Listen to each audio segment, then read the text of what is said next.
What's up, you guys? Welcome back to Steve's Project Car Garage. My name is Steve. Today's video is going to be a little bit of an update on everything that's been going on since my last video where I had some issues with the gear alignment.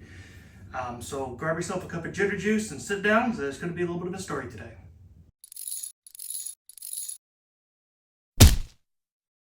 So in the last video, you saw me try to go ahead and install the front engine plate and align my cam gear with my crank gear, and things didn't go to plan. Well, like I said in the video, I was going to go ahead and reach out to Moss and kind of get their take on everything. And Moss was actually really receptive. So I spoke with a gentleman over in their technical support team, and he actually grabbed a bunch of different gears off the shelf, and he provided me with measurements and compared them to my measurements. And I don't think it was actually a manufacturing issue, and I don't think that it is an issue with the actual pattern that they use to cut the gear. Now, the teeth on the gear are definitely very sharp. They don't have any of those squared tops, kind of like this one does. The big difference is that this gear, you can see here, if I can get it to focus, has a bit of a bevel. And that bevel is actually about the 300 or the 30 thou that I was looking for.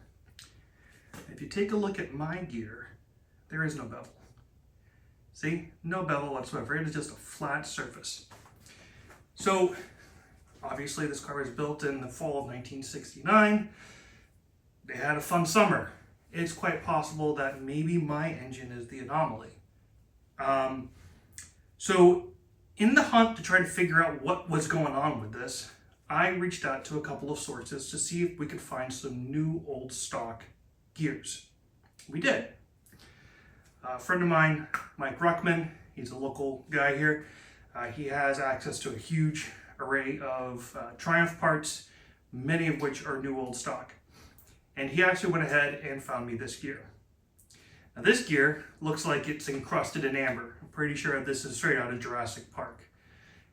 But we could tell that that gear had been a new old stock gear because of the fact that this amber-like preservative rust inhibitor had sealed and hardened up over the actual gear itself.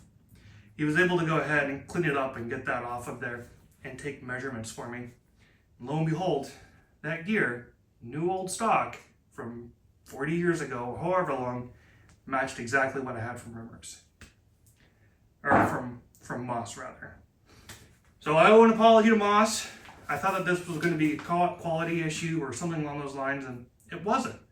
The issue actually is my car. My car is a weird anomaly.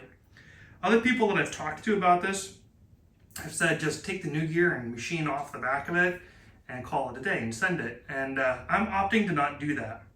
So the old gear that I have here is actually in pretty decent shape. There's really no signs of hooking on any of the teeth.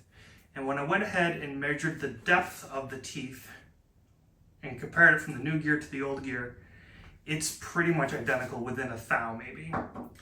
The only thing that is bad about this gear really is the fact that if you take a look at the back here, you'll see that there's a little bit of like folded over metal from possibly a misalignment or something, or just years of use.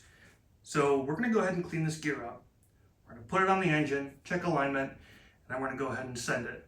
And before I do that though, I'm waiting on a new gear or a new timing chain. Initially I was going to go with just one off the shelf from Spitbits. That was like $8. But after deciding to go ahead and keep the original gears that I've got, both the cam gear and the actual crank gear, I decided to go ahead and spend a little bit of extra money and get the IWIS chain. Now the IWIS chain runs about $60, but this chain is a German-made chain and it is pretty much guaranteed to not stretch over time.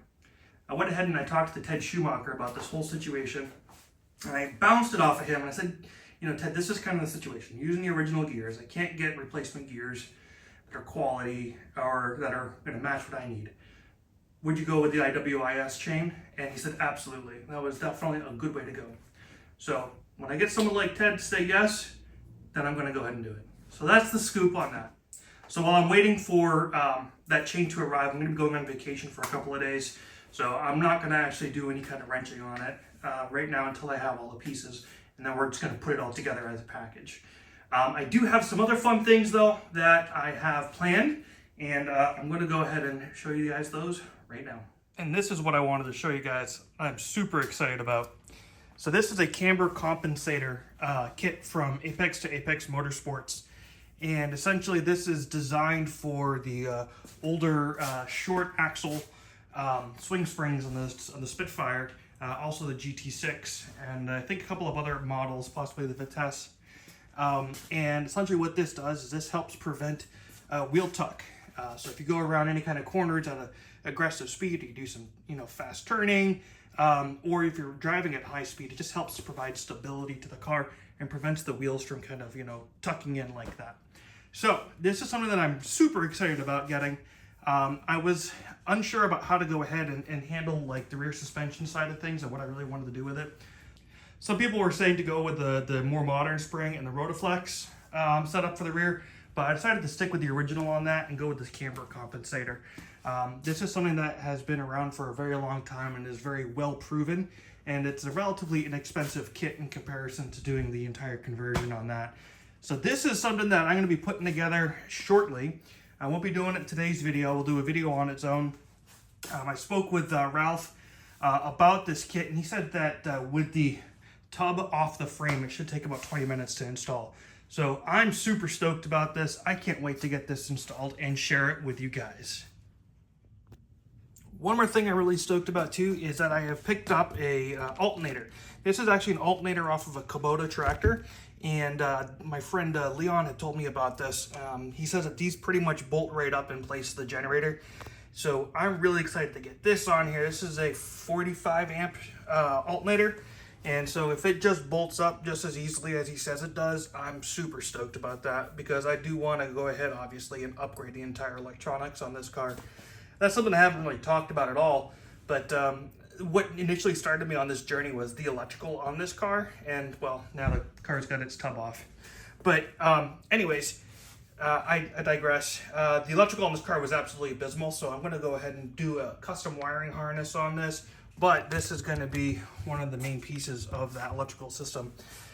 So we're going to definitely have some more power with this guy and get rid of that old Yankee generator.